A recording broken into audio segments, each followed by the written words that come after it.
Terima kasih pemirsa, Anda kembali menyaksikan Kominfo Newsroom. Menteri Koordinator Politik Hukum dan Keamanan Mahfud MD menggelar rapat koordinasi tentang perkara dugaan kekerasan seksual di lingkungan Kementerian Koperasi, Usaha Kecil dan Menengah atau Kemenkop UKM. Salah satu hasil rapat itu meminta agar perkara tersebut diproses lagi sesuai laporan korban dan meminta Polri memeriksa penyidik Polresta Bogor.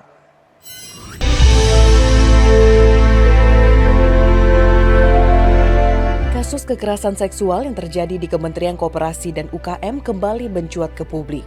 Kekerasan seksual tersebut dilakukan sesama pegawai pada 2019 lalu. Menteri Koordinator Bidang Politik, Hukum dan Keamanan Mahfud MD menyatakan, berdasarkan hasil rapat koordinasi Kemenko Polhukam, perkara kekerasan seksual di lingkungan Kementerian Koperasi, Usaha Kecil dan Menengah agar diproses lagi sesuai laporan korban. Menyatakan menghormati vonis hakim atas gugatan pra-peradilan dari 4 tersangka pelaku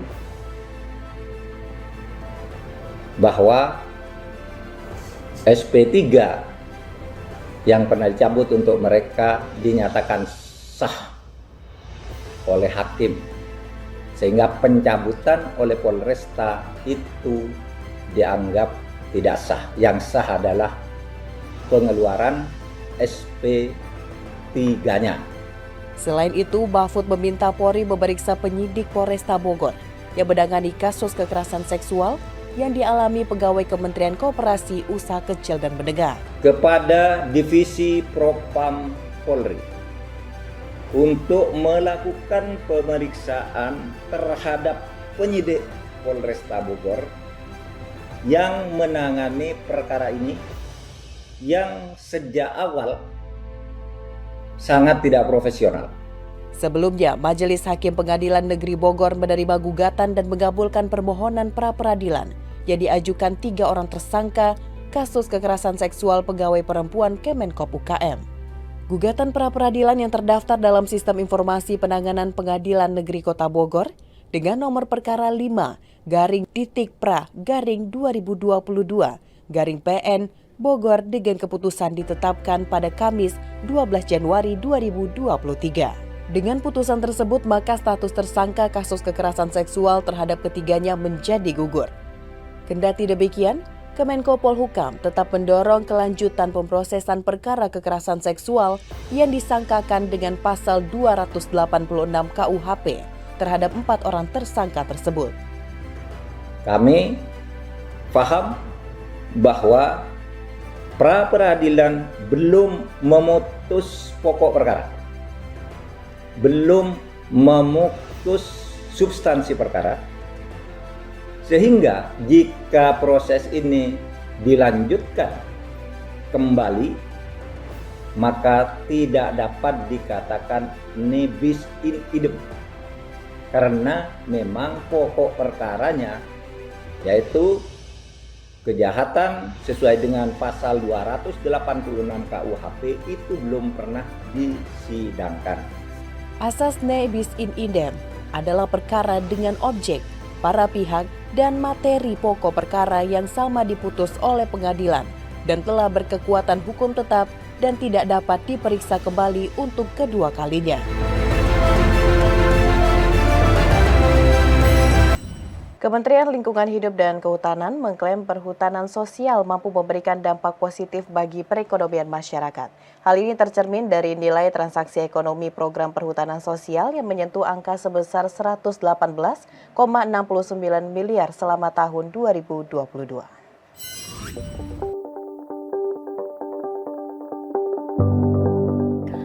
Kementerian Lingkungan Hidup dan Kehutanan dalam rapat kerja bersama Komisi 4 DPR Republik Indonesia menyebutkan, perhutanan sosial memberikan dampak positif bagi ekonomi masyarakat melalui peningkatan pendapatan masyarakat.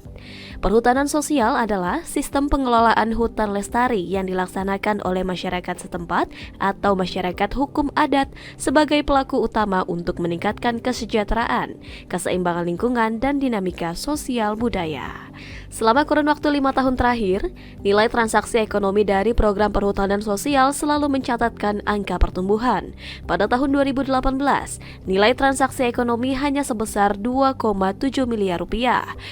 Kemudian menjadi 5,1 miliar rupiah pada tahun 2019, lalu menjadi 17,48 miliar rupiah pada tahun 2020. Selanjutnya tumbuh menjadi 23,79 miliar pada tahun 2021 dan naik signifikan menjadi 118,69 miliar rupiah pada tahun 2022. Dalam hal ini, 3 provinsi dengan nilai tukar ekonomi tertinggi adalah Sumatera Utara, Lampung, dan Nusa Tenggara Barat. Kementerian LHK menyatakan akses kelola perhutanan sosial saat ini mencapai 5,3 juta hektar yang tersebar di 33 provinsi, 380 kabupaten, 2.315 kecamatan, dan 4.294 desa di Indonesia. Sejauh ini, perhutanan sosial telah melibatkan lebih dari 1,2 juta kepala keluarga atau setara dengan 5 juta jiwa. 6% dari kelompok usaha perhutanan sosial yang ada itu 10 ribuan lebih. Dari 6% yang melaporkan, yang kita record pada aplikasi itu ternyata mencatat angka 118 miliar rupiah transaksi ekonomi. Jadi perhutanan sosial ini cukup memberikan dampak. Sebagai gambaran, kira-kira 40-50% kelompok usaha perhutanan sosial ini sudah berinteraksi ekspor.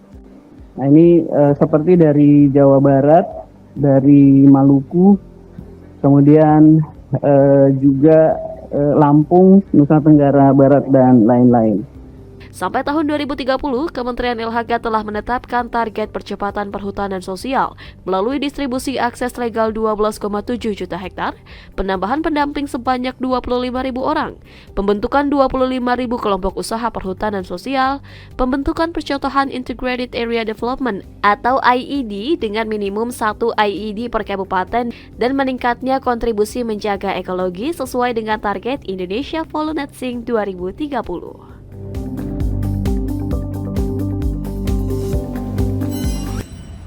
Pemerintah terus mengembangkan kawasan ekonomi khusus, salah satunya kawasan wisata Likupang, Sulawesi Utara. Dengan berbagai perbaikan infrastruktur dan pengelolaan resort, diharapkan akan banyak investor yang datang dan berinvestasi di Likupang.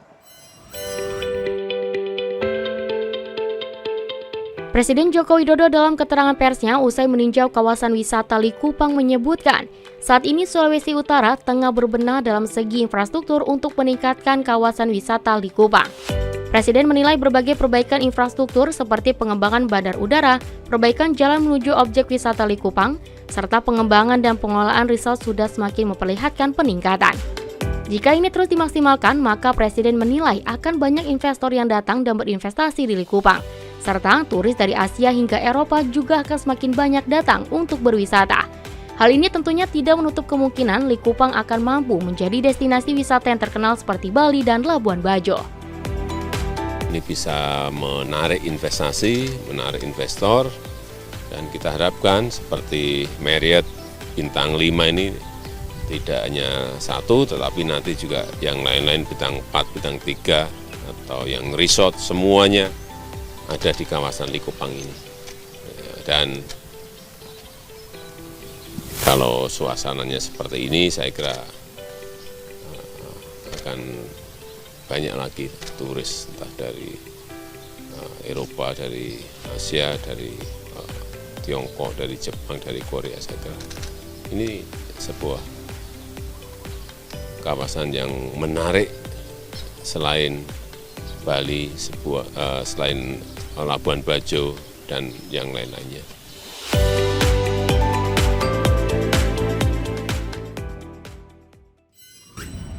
Bank Indonesia kembali menaikkan suku bunga acuan hasil rapat Dewan Gubernur yang berlangsung pada tanggal 18 hingga 19 Januari 2023, memutuskan suku bunga BI 7 Days Reverse Swap Rate naik sebesar 25 basis poin menjadi 5,75%.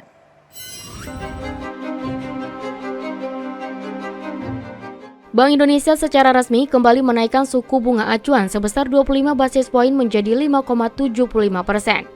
Hal tersebut diungkapkan Gubernur Bank Indonesia Peri Warjio saat rapat Dewan Gubernur BI pada tanggal 18 hingga 19 Januari 2023. Selain itu, Bank Indonesia juga menaikkan suku bunga Deposit Facility sebesar 25 BPS menjadi 5%, dan suku bunga Lending Facility sebesar 25 BPS menjadi 6,5%.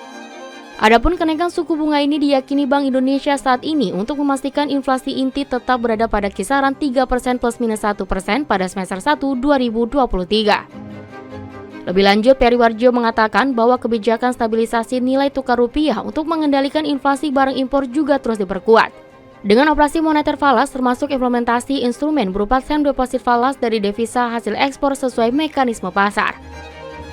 Dalam menjaga stabilitas dan momentum pemulihan ekonomi, Bank Indonesia juga memperkuat kerjasama internasional dengan memperluas kerjasama dengan bank sentral dan otoritas negara mitra lainnya, serta memfasilitasi penyelenggaraan promosi investasi dan perdagangan di sektor prioritas yang bekerja sama dengan instansi terkait.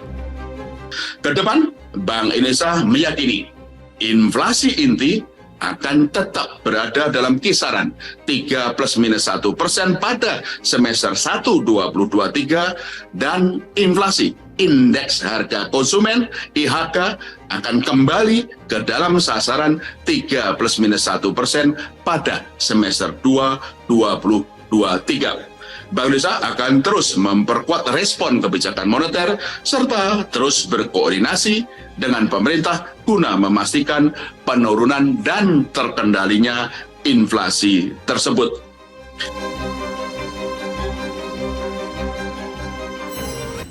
Pemirsa, setelah jeda kami akan kembali dengan informasi lainnya. Tetaplah bersama Kominfo Newsroom.